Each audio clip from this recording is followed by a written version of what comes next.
आइए शुरू करते हैं न्यूज पथ पर सफर और सबसे पहले आपको दिखाते हैं ऐसी तस्वीरें जिनका जिक्र सरे रहा है। ये तस्वीरें सुर्खियों में भी है और सोशल मीडिया पर भी है।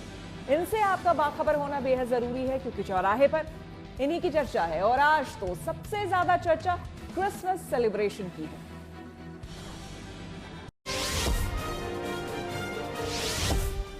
पीएम मोदी ने देशवासियों को क्रिसमस की बधाई दी। इस मौके पर वो आज दिल्ली की cathedral church of the redemption में क्रिसमस मॉर्निंग प्रेयर में भी शामिल हुए।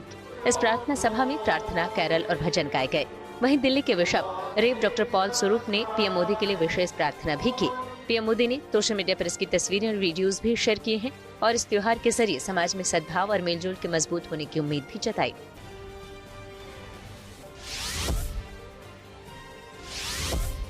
पश्चिम बंगाल के दुर्गापुर में क्रिसमस पर अनूठा नजारा देखने को मिला। यहाँ खुद राज्य के ग्रामीण विकास मंत्री प्रदीप मजूमदार सेंटा क्लॉज के गेटअप में बच्चों के बीच उपहार बांटते नजर आए। सेंटा क्लॉज बने प्रदीप मजूमदार ने दुर्गापुर के बस्तियों और स्टील टाउनशिप इलाकों में घूम घूम कर बच्चों के बीच केक, चॉकलेट, बिस्किट और खिलौने बांटे। उपहारों के साथ सेंटा क्लॉज को अपने सामने देखकर बच्चों के चेहरे खुशी से खिल उठे और पूरे इलाके में उत्सव का माहौल बन गया। इस मौके पर उन्होंने कहा कि सभी धर्मों के त्योहार को मिलजुल कर मनाना ही समाज को मजबूत बनाता है।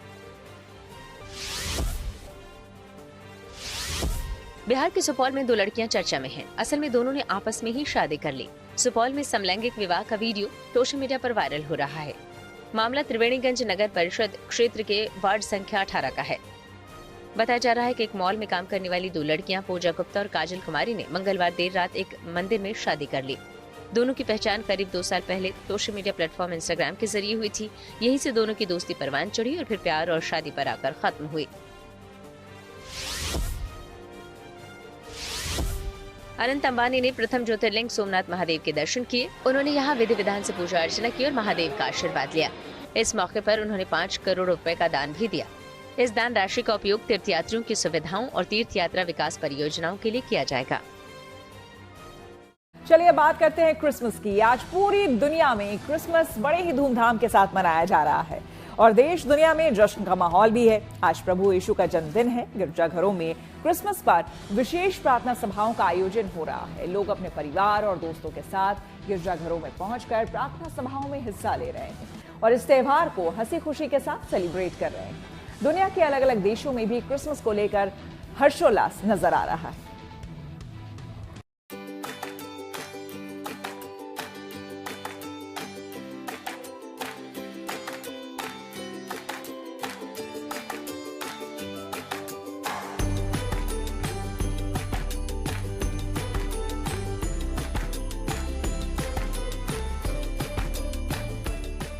क्रिसमस की रंगत, रोशनी से नहाए चर्च, प्रार्थनाओं के मधुर स्वर और प्रभु यीशु के जन्म का उत्सव। भव्य सजावट और रंग बिरंगी रोशनियों से गिरजाघर सजे हैं। देश दुनिया के गिरजाघरों में लोगों की ये भीड़ क्रिसमस के मौके पर विशेष प्रार्थना सभाओं के लिए उमड़ी है। कोई परिवार संग पहुंचा तो कोई दोस्त और रिश्तेदारों के साथ प्रार्थना में भाग लेने के लिए पहुंचा है। इस खास मौके पर गिरजाघरों में प्रार्थना के अलावा भी कई आयोजन हुए। कहीं प्रभु ईसा मसीह की प्रतिमा के आगे मोमबत्तियां जलाई गईं, तो कहीं केक काटा गया। हर वर्ग के लोग जो है यहाँ पर अपने परिवार संग पहुंचे और क्रिसमस का पर्व मना रहे, चाहे वो जेनजी की बात हो, छोटे छोटे बच्चों की बात हो या फिर बुजुर्ग लोगों की बात हो। क्रिसमस ट्री भी जो है वो इस वक्त चमकता हुआ नजर आएगा क्योंकि रात का समय और जैसे ही अंधेरा होता है उस वक्त जो असली रौनक है, असली दृश्य है, जितनी भी लाइटिंग और डेकोरेशन कर रखी है क्रिसमस की, वो नजर आती। तो आप देख सकते हैं कि किस तरीके से पूरा जो चर्च है वो इस वक्त रोशनी से जगमगा रहा है। हर तरफ आपको सितारे जो है वो नजर आएंगे। किस तरीके से पूरे चर्च को जो है सितारे और क्रिसमस ट्री की लाइट से जो है वो सजाया गया है। लेकिन और तस्वीरें दिखाऊंगी। सामने एक जो है वो झांकी लगाई गई है प्रभु यीशु के जन्म की, जो बेहद ही सादगी के साथ बनाई गई है क्योंकि उनका जन्म भी सादगी के साथ हुआ था, एक साधारण सी गौशाला में। तो आप देख सकते हैं इस गौशाला में आपको माता मरियम और जीसस जोसेफ जो है उनकी तस्वीर नजर आएगी। साथ ही साथ यीशु का जन्म हो चुका है तो वो भी नन्हे यीशु जो है वो वहां नजर आएंगे। तो ये झांकी लोगों को सबसे ज्यादा जो है आकर्षित कर रही है। क्रिसमस सेलिब्रेशन की ये शानदार तस्वीर दिल्ली के एक चर्च की है, जहां प्रार्थना के लिए लोग इकट्ठा हुए और बच्चों को सैंटा की वेशभूषा में तैयार किया गया था। यहाँ की जो रौनक है वो देखने लायक है। सेंटा, एक से एक सेंटा आपको जो है वो मिलने वाले हैं, और ये फीमेल सेंटा से मैं आपको मिलवा रही हूँ जो इस वक्त ड्रेसअप है। और इसी तरीके से जो है यहाँ पर हर उम्र के सेंटा आपको मिलने वाले, छोटे छोटे बच्चे यहाँ पर जो है इस वेश में पहुंचे हैं। आज मेरी क्रिसमस है, पता है ना? हाँ। क्या इसमें कुछ लेकर आए हो, नहीं लेकर आए हो? हाँ, टॉफी लेकर आए हो। सबको टॉफी दी आपने? हाँ। क्या कुछ किया आज आपने? सुबह से क्या क्या किया है? घूमा था। सिर्फ घूमा है? ये सेंटा खुद ही घूम रहा है? हाँ, बच्चे हैं। मेरी क्रिसमस, सभी को मेरी क्रिसमस। और उस तरफ देखेंगे तो आप लगातार जो कैंडल्स जलाने की जो प्रक्रिया है वो लगातार की जा रही है। कल शाम से ही ये तस्वीरें सामने आ रही थी और आप देख सकते हैं कि आज शाम तक यही माहौल जो है हर एक चर्च का रहने वाला है। इसी तरीके से लोग आ रहे हैं, सुबह से ही प्रार्थना कर रहे हैं, कैंडल्स जला रहे हैं और इसी तरीके से जो खुशी है वो पूरी तरीके से मना रहे हैं। आपसे भी बात करेंगे। कैंडल जला ली है, कैसा लग रहा है? क्या करने वाले हो उसके बाद? अभी कैंडल जलाई है, अंदर होकर आए हैं। यहाँ पे हर कोई आपको सांता की कैप में जो है वो तो नजर आ जाएगा। जितनी भी लड़कियां दिखेगी आपको वो हेड बैंड्स में नजर आ जाएगी। एक तो दिख भी रही है और बहुत प्रिटी स्माइल भी दे रही है।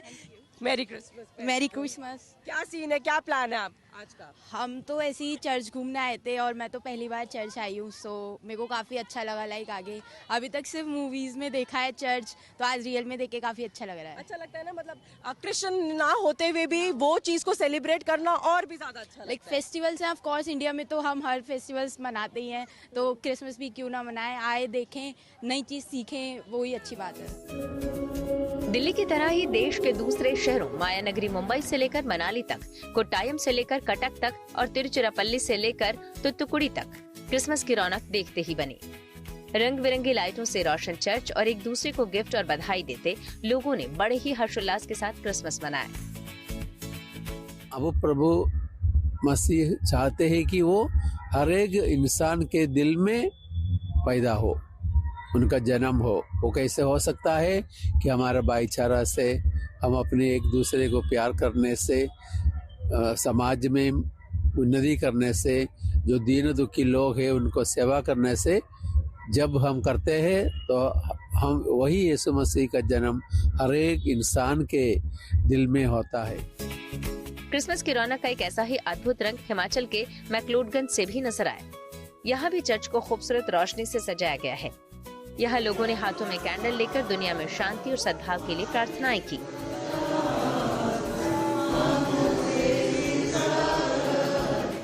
आज हमारा क्रिसमस ईव कहलाता है, ये जो हम सेलिब्रेशन कर रहे हैं। इसमें जो आप देख रहे हैं कैंडल्स लेके जा रहे हैं, ये हमारा एक मैसेज है कि Jesus is the light of the world, और उन्होंने हम सबको भी बोला है कि you are the light of the world. जैसे उन्होंने कहा मैं जगत की ज्योति हूँ, उसी तरीके से वो हम सबको बोलते हैं कि हम भी जगत की ज्योति हैं और हमें इस जगत में प्रकाश फैलाना है। क्रिसमस पर उत्सव और उल्लास की ऐसी तस्वीर सिलीगुड़ी में भी नजर आ रही है। यहाँ चर्च को बेहद खूबसूरत तरीके से सजाया गया है। मनमोहक झांकियाँ बनाई गई हैं। लोग झांकियों के साथ सेल्फी ले रहे हैं और प्रार्थनाएं कर रहे हैं। यहाँ पे तो बहुत ही अट्रैक्टिव चीज़, मतलब कि सभी एवरी टाइम यहाँ का डेकोरेशन तो बहुत ही खूबसूरत होता है। एंड आज भी आप जैसे कि बाहर से ही देख रहे हैं, बटरफ्लाईज वगैरह, everything like the decoration is so pretty. And यहाँ का आप हट भी देख सकते हैं, वो भी बहुत अच्छी तरीके से बना है। एंड ऑब्वियसली मैं यहाँ पे तो मतलब कैंडल लाइट करने के लिए आई थी, प्रे करने के लिए आई थी। तो क्रिसमस पर कोच्चि का रंग सबसे निराला नजर आ रहा है। यहाँ सजी चर्च ने सबका दिल जीत लिया। लोगों ने गिरजाघरों में पहुंचकर प्रार्थना की। जो ईसा मसीह हम सिर्फ ये क्रिश्चियन के लिए नहीं लेकिन सारे दुनिया का सेवियर कहते हैं। इनका नाम में भी इमानुएल कहते हैं, that means God is with us. So खुदा खुद मनुष्य बनकर इस दुनिया में आए हैं, क्योंकि हम ये खुदा के बेटे को देखकर उनकी ये अंजील गॉस्पल कहते हैं, उनकी वैल्यूज और वर्चूज हमारे जीवन में अपना कर हम भी ईश्वर जैसे और ईश्वर के पास जाने के लिए ये एक अच्छा मौका है। क्रिसमस के मौके पर दुनिया के अलग अलग देशों में भी तरह तरह के आयोजन हो रहे हैं। जिसकी एक अनोखी तस्वीर मेक्सिको से सामने आई है। यहाँ क्रिसमस प्रार्थना के साथ एक स्पेशल संदेश को दुनिया तक पहुँचाने का जरिया बना है। हर साल क्रिसमस ईव से एक दिन पहले आर्टिस्ट मोली पर नक्काशी के जरिए अलग अलग प्रतिमाएं गढ़ते हैं। ये परंपराएं यहाँ की कृषि से जुड़ी है। कहा जाता है कि इस अनोखी परंपरा की शुरुआत 16वीं सदी में हुई थी, जब स्पेनिश लोग मेक्सिको में मूली लाए थे। तब से ही हर साल क्रिसमस के मौके पर आयोजन होता है, जिसे देखने के लिए इस साल भी बड़ी संख्या में लोग पहुँचे हैं। सेंटा क्लॉज का जिक्र हो और फिनलैंड के रोवानिएमी शहर का नाम न आए, ऐसा भला कैसे हो सकता है। ये वो शहर है जिसे सेंटा का ऑफिशियल टाउन कहा जाता है। इस वीडियो को रोवानिएमी शहर के टूरिस्ट ऑर्गेनाइजेशन ने बनाया है, जिसमें सेंटा लैपलैंड से अपनी स्लेज पर निकलते हुए नजर आ रहे हैं। पेरिस के नोट्रडाम कैथेड्रल में क्रिसमस ईव की ये प्रार्थना स्पेशल है।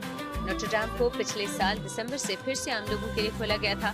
भीषण आग लगने के बाद नोट्रडाम कैथेड्रल करीब 5 साल से अधिक समय तक बंद रहा, लेकिन अब यहाँ की रौनक देखने लायक है।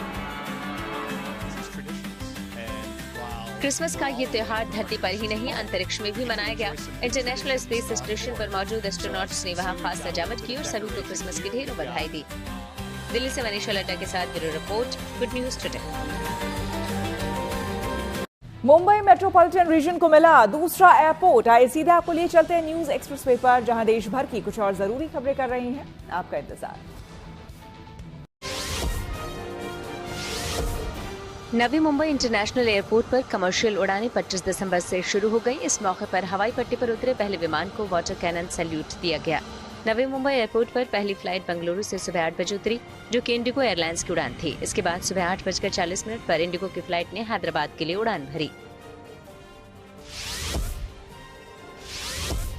देश की राजधानी की लाइफलाइन बन चुकी दिल्ली मेट्रो को आज 23 साल पूरे हो गए। साल 2002 में तत्कालीन प्रधानमंत्री अटल बिहारी वाजपेयी ने दिल्ली मेट्रो की शुरुआत की थी, जो शाहदरा से 30 हजारी के बीच चली थी। दिल्ली मेट्रो के 23 साल पूरे होने पर मुख्यमंत्री रेखा गुप्ता ने दिल्ली मेट्रो में सफर किया और यात्रियों से बातचीत की।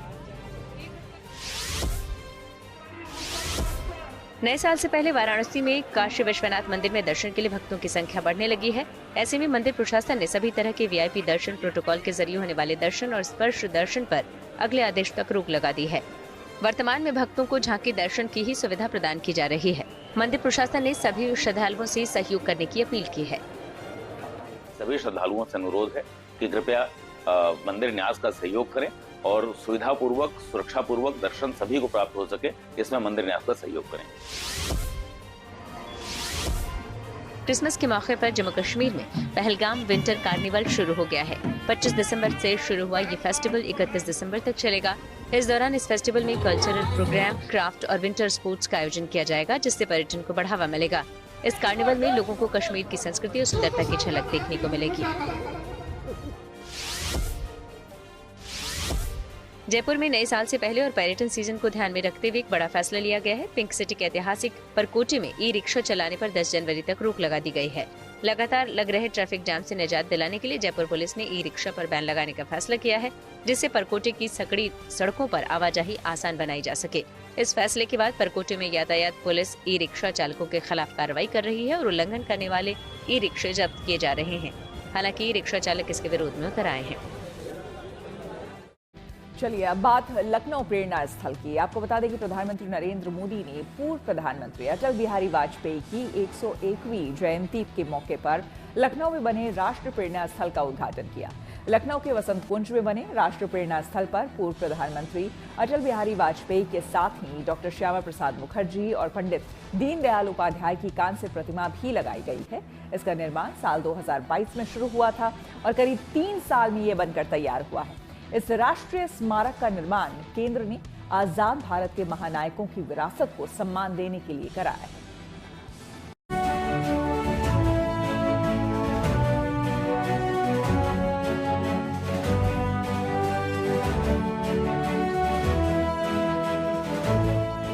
पंडित श्यामा प्रसाद मुखर्जी, पंडित दीनदयाल जी, अटल बिहारी वाजपेयी जी, श्री नरेंद्र मोदी जी को उनके आशीर्वचन हेतु आमंत्रित करता हूं।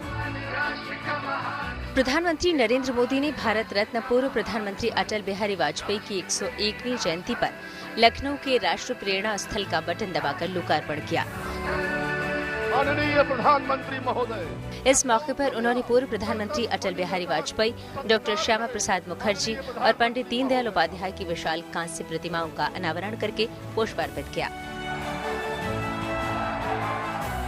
प्रधानमंत्री मोदी ने मंच पर पहुंचते ही बड़ी संख्या में मौजूद लोगों का अभिवादन किया।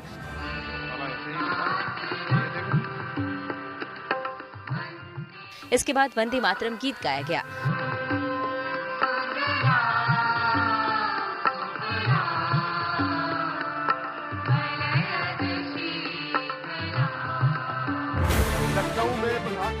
प्रधानमंत्री मोदी के साथ ही मंच पर रक्षा मंत्री राजनाथ सिंह, राज्यपाल आनंदीबेन पटेल और मुख्यमंत्री योगी आदित्यनाथ सहित कई नेता मौजूद रहे। के साथ अभिनंदन करें देश के लोकप्रिय प्रधानमंत्री महोदय का। जिस जगह पर लाखों करोड़ों टन कूड़ा करकट रहता था, उस जगह का नव निर्माण हुआ, राष्ट्र प्रेरणा स्थल बनकर तैयार हुआ।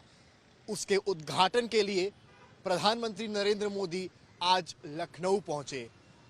65 फीट की कांस्य की 3 बड़ी मूर्तियां अटल बिहारी वाजपेयी, दीनदयाल उपाध्याय और श्यामा प्रसाद मुखर्जी, जननायक, जनसंघ से भाजपा, आरएसएस का इतिहास और 3 बड़े म्यूजियम के साथ 65 एकड़ में फैली ये स्थल लखनऊ वासियों के लिए तो सौगात है ही है, वहीं प्रधानमंत्री का आगमन और ये उपहार सियासी संदेश भी देता है।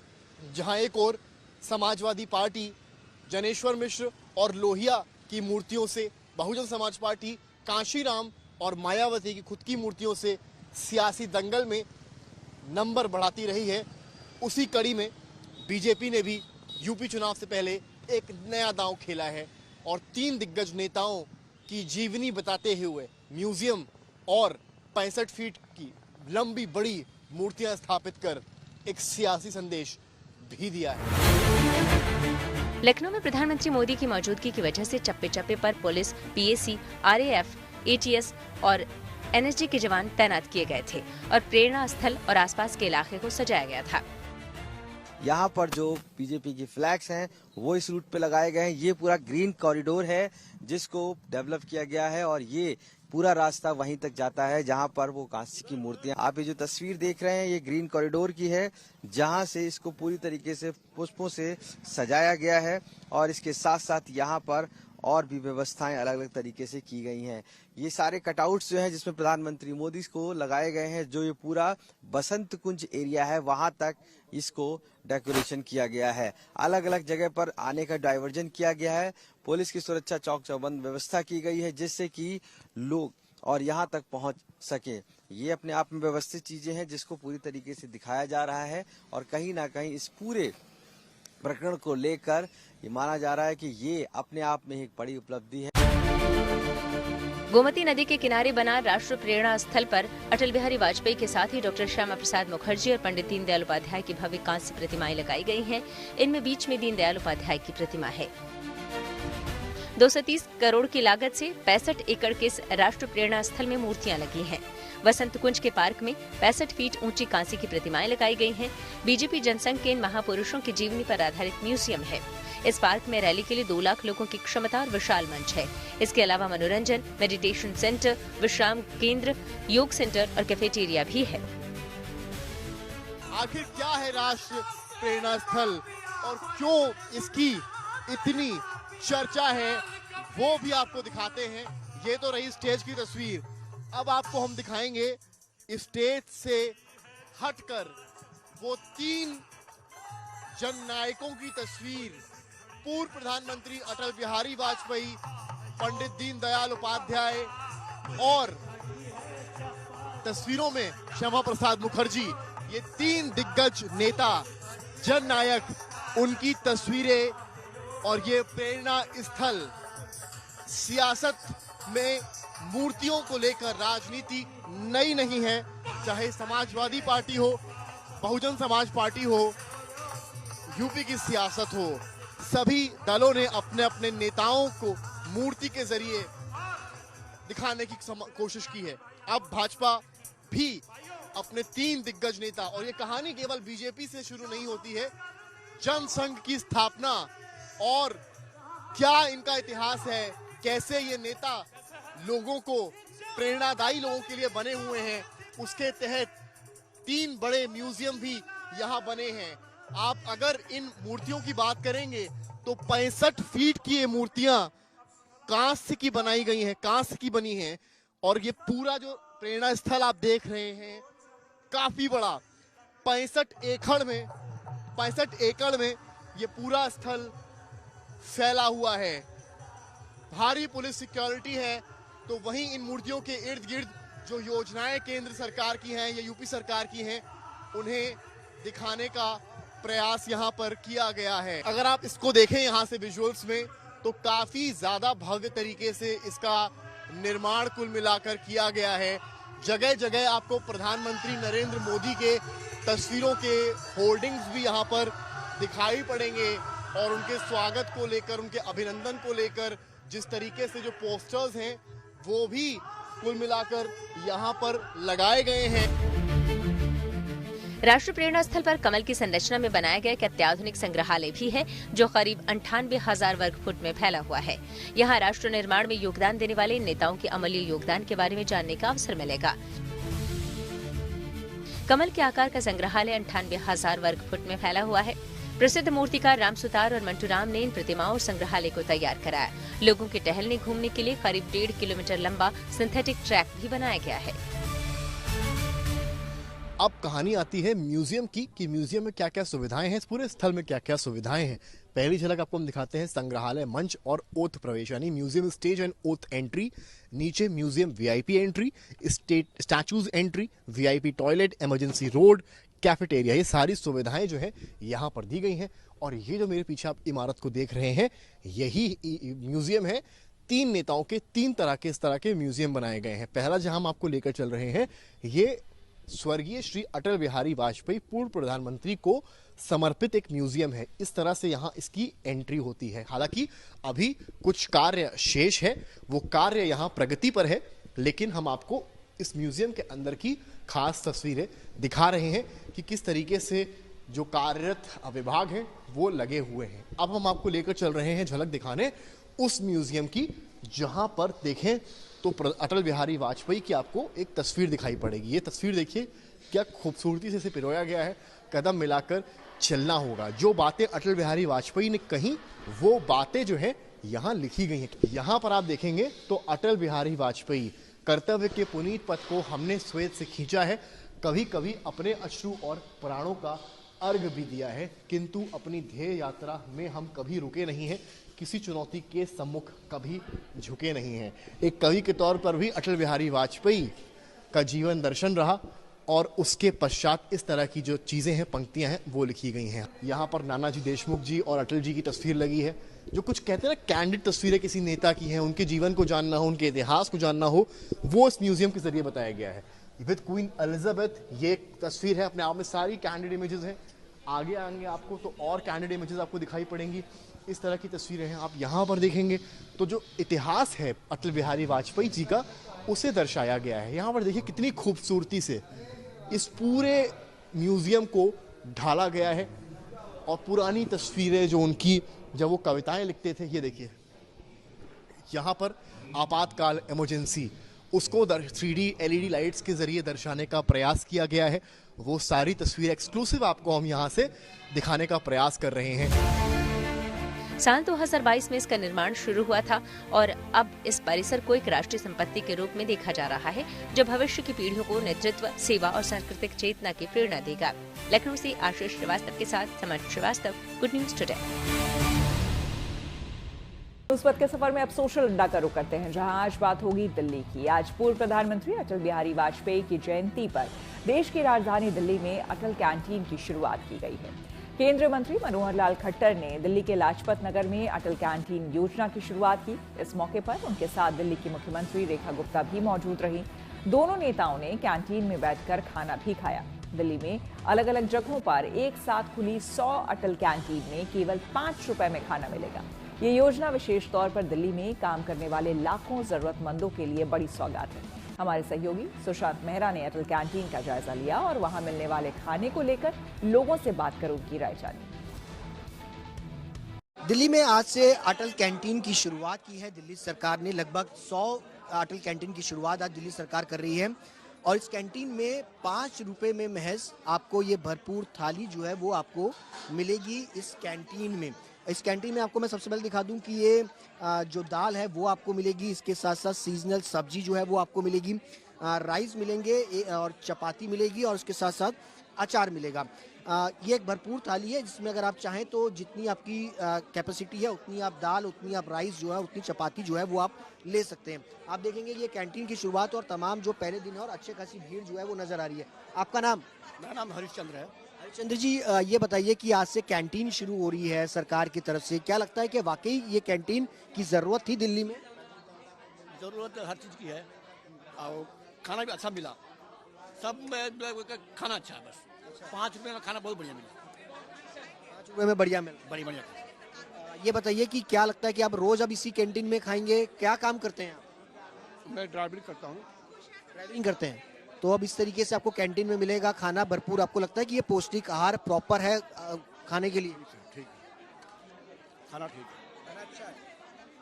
खाना अच्छा। और हम आपको ये खाने की क्वालिटी भी जो है वो आपको दिखा देंगे। दाल है, हम भी कोशिश करेंगे क्योंकि दिल्ली की मुख्यमंत्री रेखा गुप्ता ने भी इस खाने को जो है वो टेस्ट किया, उसके साथ साथ केंद्रीय मंत्री मनोहर लाल खट्टर ने भी इस खाने को जो है वो टेस्ट किया है।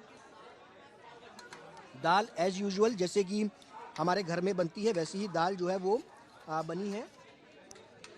और भी लोग हैं। सर ये बताइए कहाँ से आप क्या करते हैं? मैं गार्ड हूँ सर, गार्ड हूँ, गार्ड है, ड्यूटी करता हूँ। बताइए कि ये जो थाली मिल रही है क्या लगता है भरपूर है आप लोगों के लिए? 5 रुपए के अंदर भरपूर है, भरपूर है। खाने की क्वालिटी ठीक बढ़िया है, बहुत अच्छा है, बढ़िया है। सरकार की ये जो शुरुआत है क्या लगता है कि वाकई काम करेगी? करेगी, 100% काम करेगी, 100% काम करेगी रेखा गुप्ता। सरकार की योजनाओं को भरपूर लाभ देगी जनता को।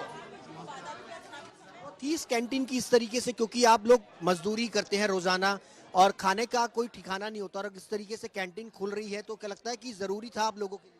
हाँ, तो इसमें जो है मध्यम वर्ग को जिसको खाना नहीं मिलते हैं वही लाभ उठावे, ऊंचे तबके के लोगों के आने की जो कोई जरूरत नहीं है क्योंकि सरकार की योजना की भूखे को पेट भरना है ना। इसे गरीब तबके के जिनकी भोजन व्यवस्था वास्तव में लचर पचर है वो लाभ उठा सकते हैं। बहुत अच्छा क्वालिटी है सर, मैं तो खा रहा हूँ और अच्छा है, बहुत अच्छा टेस्ट भी है। अब 5 रुपये में भरपेट खाना मिलना यही बहुत बड़ी बात है, वो भी दिल्ली जैसे शहर में जहाँ की पानी भी 20 रुपये का बोतल है। तो बहुत अच्छा पहल है सरकार का, ठीक है। इस काम के लिए मैं मतलब बहुत सराहता हूँ जो रेखा गुप्ता मैडम का सरकार है, बहुत अच्छा काम कर रही है। बहुत अच्छा और बहुत बढ़िया और बहुत पौष्टिक है। साफ सफाई, घर जैसा स्वाद, मतलब किसी चीज़ की कोई कमी नहीं है। ये दिल्ली सरकार ने ये जो योजना लागू करी है अटल कैंटीन की, ये बहुत ही अच्छी करी है, बहुत बढ़िया। अब खबर प्रभु श्री राम की नगरी अयोध्या से, जहां पर रामलला की प्राण प्रतिष्ठा की दूसरी वर्षगांठ को लेकर तैयारियां शुरू हो गई है। इस साल ये वर्षगांठ 31 दिसंबर को बड़े ही धार्मिक और उत्सवपूर्ण माहौल में प्रतिष्ठा द्वादशी के रूप में मनाई जाएगी। 29 दिसंबर से शुरू होने वाला ये आयोजन 2 जनवरी तक चलेगा। इस दौरान मंदिर में कई धार्मिक अनुष्ठान कर्नाटक और तमिलनाडु से आए 108 वैदिक आचार्य संपन्न कराएंगे।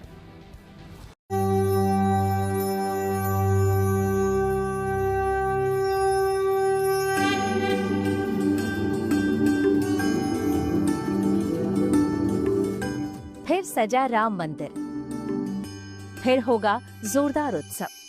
ये उत्सव रामलला की प्राण प्रतिष्ठा की दूसरी वर्षगांठ के मौके पर होने जा रहा है, जिसे इस साल 31 दिसंबर को प्रतिष्ठा द्वादशी के रूप में मनाने की तैयारी है। दूसरी वर्षगांठ के मौके पर होने वाले कार्यक्रमों की रूपरेखा तैयार करने के लिए हाल ही में अयोध्या धाम के विभिन्न मठ मंदिरों के संतों और श्री राम मंदिर ट्रस्ट से जुड़े लोगों की एक बैठक हुई, जिसके बाद ट्रस्ट के सदस्य डॉक्टर अनिल मिश्र ने बताया कि 29 दिसंबर से 2 जनवरी तक ये आयोजन बड़े ही धार्मिक और उत्सवपूर्ण माहौल में मनाने की तैयारी की जा रही है। 29 तारीख से कार्यक्रम का शुभारंभ हो रहा है। कार्यक्रम में मुख्य रूप से कानपुर की एक संस्था है, मानस संस्था है, जो संगीत में मानस पाठ करती है। पूरा मानस वो लोग 10 घंटे प्रतिदिन सस्वर करते हैं। बहुत आनंददायक होता है, मन को अभिभूत करने वाला, भगवान के अंदर विलीन करने वाला ऐसा उनका उच्चारण रहता है। वो प्रतिदिन 10 घंटे करते हैं, लेकिन यहाँ पर चूंकि उनको प्रतिदिन 5 घंटे मिल रहा है, 6 घंटे लगभग, ये 5 दिनों में पूरा करने वाले हैं। अंगद टीला परिसर जो राम जन्मभूमि का हिस्सा है, श्री राम अस्पताल के बगल में स्थित है, वहीं पर संपूर्ण कार्यक्रम संपन्न होगा। सभी श्रद्धालुओं से निवेदन है कि वहां पर जहां से दर्शन करके निकलने का मार्ग है, वहीं पर मंच बनेगा, वहीं पर सभी कार्यक्रम संपन्न होंगे। बताया जा रहा है कि प्राण प्रतिष्ठा की दूसरी वर्षगांठ से जुड़े सभी अनुष्ठान राम मंदिर परिसर में होंगे, जिन्हें कर्नाटक और तमिलनाडु के 108 वैदिक आचार्य संपन्न कराएंगे। ये लोग 5 दिनों तक जप, हवन और पाठ करेंगे, जिसका लाइव प्रसारण टीवी पर किया जाएगा, ताकि जो लोग अयोध्या नहीं पहुंच पाए वो घर बैठे ही इसे देख सकें। खबर है कि मालिनी अवस्थी और अनूप जलोटा जैसे देश के जाने माने कलाकार भी अपने गायन से इस कार्यक्रम में भक्ति रस घोलने वाले हैं। ये जो बैनर लगा दिए गए हैं यहाँ पे, एक प्रतिष्ठा द्वादशी का पौष द्वादशी बुधवार को पड़ रही है। बुधवार के दिन वो कार्यक्रम होगा। सुबह 9:30 बजे से रामलला का जो है भव्य रूप से, दिव्य रूप से उनको सजाया संवारा जाएगा। उनका अभिषेक होगा, दूध से अभिषेक किया जाएगा। साथ ही देश के जो रक्षा मंत्री हैं राजनाथ सिंह, वो यहाँ पे मौजूद होंगे उस दिन। यहाँ पे प्रतिष्ठा द्वादशी का ये बड़ा आयोजन होगा यहाँ पे, और मंदिर में जो कार्यक्रम होंगे वो 29 दिसंबर से शुरुआत हो जाएंगे। यहाँ आने वाले श्रद्धालु जो राम मंदिर में दर्शन के लिए आएंगे, वो तो उसका अवलोकन करेंगे ही करेंगे, अभिषेक का, श्रृंगार का, आरती का। साथ ही साथ जो लोग नहीं यहाँ आ पा रहे हैं, वो भी अपने घरों में उस दिन दूरदर्शन के द्वारा प्रसारित जीवंत अपने अपने घरों में बैठ करके देख सकते हैं। राम मंदिर में रामलला की प्राण प्रतिष्ठा 22 जनवरी 2024 को हुई थी। इसके बाद से इस दिन को प्रतिष्ठा द्वादशी के रूप में मनाया जाता है। पंचांग के हिसाब से पहली प्रतिष्ठा द्वादशी 11 जनवरी 2025 को मनाई गई थी, और अब दूसरी प्रतिष्ठा द्वादशी 31 दिसंबर 2025 को मनाने की तैयारी की गई है। अंग्रेजी कैलेंडर और हिंदी कैलेंडर का अंतर, सन 2025 में 11 जनवरी को भी प्रतिष्ठा द्वादशी थी, और दिसंबर का आखिरी दिन भी प्रतिष्ठा द्वादशी है, 31 दिसंबर, और प्राण प्रतिष्ठा हुई थी 22 जनवरी को। भारतीय कैलेंडर में पौष शुक्ल द्वादशी 22 जनवरी 2024, 11 जनवरी 2025 और 31 दिसंबर 2025, ये सब वो लीप ईयर होते हैं, और वो कहीं महीना बढ़ जाता है। अंग्रेजी कैलेंडर में कोई 28 दिन, कोई 29 दिन, कोई 30 दिन का रहता है। ये डेट का अंतर आता है। प्राण प्रतिष्ठा की दूसरी वर्षगांठ से ठीक पहले अयोध्या नगरी एक ऐतिहासिक पल की साक्षी बनी। अयोध्या में राजकुमारी और दक्षिण कोरिया की महारानी हॉ की 10 फीट ऊंची प्रतिमा का अनावरण किया गया। मौसम खराब होने के कारण कोरिया का प्रतिनिधिमंडल अयोध्या नहीं पहुंच सका। ऐसे में अयोध्या नगर निगम के महापौर ने प्रतिमा का अनावरण किया।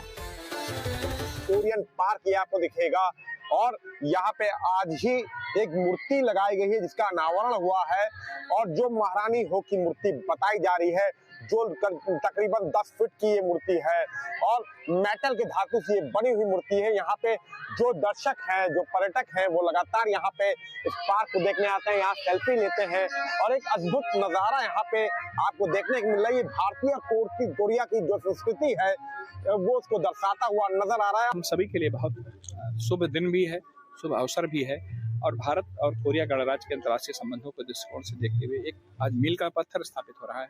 हम अपनी उस पूर्वज को बहुत श्रद्धा भरे हृदय से स्मरण कर रहे हैं जो आज के 2000 वर्ष पूर्व कोरिया गई थी और उनकी मूर्ति यहाँ पर स्थापित हो रही है।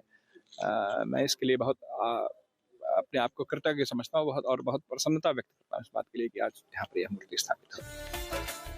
माना जाता है कि करीब 2000 साल पहले अयोध्या की राजकुमारी समुद्री मार्ग से कोरिया गई थी। वहाँ उनका विवाह करक वंश के राजकुमार किमसुरो से हुआ था।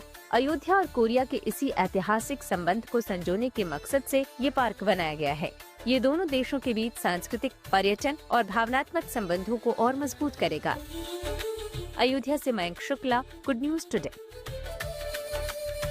और अब बात मशहूर रैपर यो यो हनी सिंह की, जिनका नया गाना आदत रिलीज होते ही सोशल मीडिया पर छा गया है। हनी सिंह का गाने में साथ दिया है पंजाब के मशहूर सिंगर एपी ढिल्लों ने। गाने में हनी सिंह के साथ यूथ आइकन वानी कपूर की मौजूदगी ने फैंस के एक्साइटमेंट को और बढ़ा दिया है। ढिल्लों के साथ मिलकर म्यूजिक धमाल मचाया है। उनका नया गाना आदत रिलीज होने के साथ ही नौजवानों की जुबान पर चढ़ने लगा है। इस गाने के लिए हनी सिंह ने बॉलीवुड एक्ट्रेस वानी कपूर और एपी ढिल्लों के साथ कोलैबोरेट किया है। इस गाने को हनी सिंह के 51 ग्लोरियस डेज एल्बम में शामिल किया गया है। लंबे इस वीडियो सॉन्ग में हनी सिंह अपने सिग्नेचर स्टाइल में न सिर्फ गाना गाते दिखे हैं बल्कि वानी कपूर के साथ शानदार डांस मूव्स भी करते नजर आ रहे हैं। इस एल्बम को हनी सिंह के कम बैक और नए म्यूजिकल फेस के तौर पर देखा जा रहा है।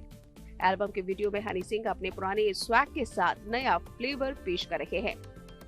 वानी कपूर की मौजूदगी ने गाने में बॉलीवुड ग्लैमर जोड़ दिया है, जबकि एपी ढिल्लों की एक झलक इसे इंटरनेशनल वाइब दे रही है। कुल मिलाकर आदत हनी सिंह की फैंस के लिए एक बड़ी ट्रीट साबित हो रही है। दमदार म्यूजिक, आकर्षक विजुअल्स और स्टार पावर के साथ ये गाना रिलीज होते ही प्लेलिस्ट में जगह बनाता दिख रहा है। इस गाने को हनी सिंह की तरफ से फैंस के लिए क्रिसमस और न्यू ईयर गिफ्ट माना जा रहा है। Bureau report, good news today. अमेरिकी राष्ट्रपति डोनाल्ड ट्रंप ने क्रिसमस पर बच्चों के मासूम सवालों के दिए जवाब। आइए सीधे आपको लिए चलते हैं न्यूज एक्सप्रेसवे पर, जहां विदेश से जुड़ी कुछ और जरूरी खबरें कर रही हैं आपका इंतजार। अमेरिकी राष्ट्रपति डोनाल्ड ट्रंप का एक वीडियो सामने आया है जिसमें वो क्रिसमस को लेकर बच्चों के सवालों का जवाब देते दिखे। इस दौरान उनके साथ उनकी पत्नी और फर्स्ट लेडी मेलानिया ट्रंप भी फोन पर नजर आईं। ट्रंप और मेलानिया ने उन बच्चों के सवालों के जवाब दिए जो ये जानने के लिए उत्सुक थे कि सांता उनके शहर कब आएगा, क्या उन्हें उसे कुकीज देनी चाहिए और यहाँ तक कि एक ट्रैकर क्यों जरूरी है।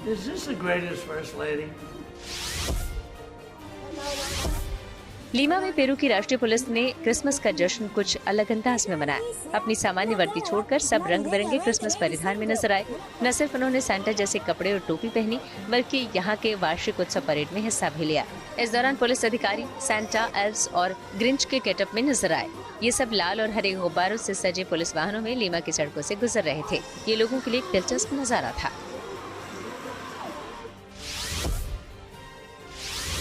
क्रिसमस के मौके पर न्यूयॉर्क के एम्पायर स्टेट बिल्डिंग की भव्य सजावट की गई। पूरी बिल्डिंग को क्रिसमस की थीम पर लाल और हरे रंग की लाइट से सजाया गया। इस पूरी बिल्डिंग में लाखों एलईडी बल्ब लगाए गए हैं जो रात में बिल्डिंग का अलग ही नजारा पेश करते हैं। इंग्लैंड के तेज गेंदबाज जोफ्रा आर्चर नहीं खेलेंगे एशेज सीरीज के आखिरी 2 मैच। खेल जगत से जुड़ी ऐसी ही कुछ और खबरों को जानने के लिए आइए चलें खेल चक्कर। सांसद खेल महोत्सव 2025 का समापन हो गया। इस मौके पर पीएम मोदी ने खिलाड़ियों, आयोजकों और खेल प्रेमियों को संबोधित किया। वो इस कार्यक्रम में वीडियो कॉन्फ्रेंसिंग के जरिए जुड़े थे। पीएम मोदी ने अपने संबोधन में युवाओं से आह्वान किया कि वे खेल को अपने जीवन का अभिन्न हिस्सा बनाएं और राष्ट्रीय और अंतर्राष्ट्रीय स्तर पर देश का नाम रोशन करें। भारतीय बल्लेबाज श्रेयस अय्यर स्प्लीन की चोट से उबर आए हैं। उन्होंने बुधवार को मुंबई में बिना किसी परेशानी के बल्लेबाजी भी की। श्रेयस अय्यर 25 अक्टूबर को ऑस्ट्रेलिया के खिलाफ तीसरे वनडे में चोटिल हो गए थे। उन्हें सिडनी के एक अस्पताल में एडमिट कराया गया था। उस मैच में अय्यर ने बैकवर्ड पॉइंट से पीछे की ओर दौड़ते हुए एलेक्स कैरी का शानदार कैच लिया था। इस दौरान उनकी बाईं पसली में चोट लग गई।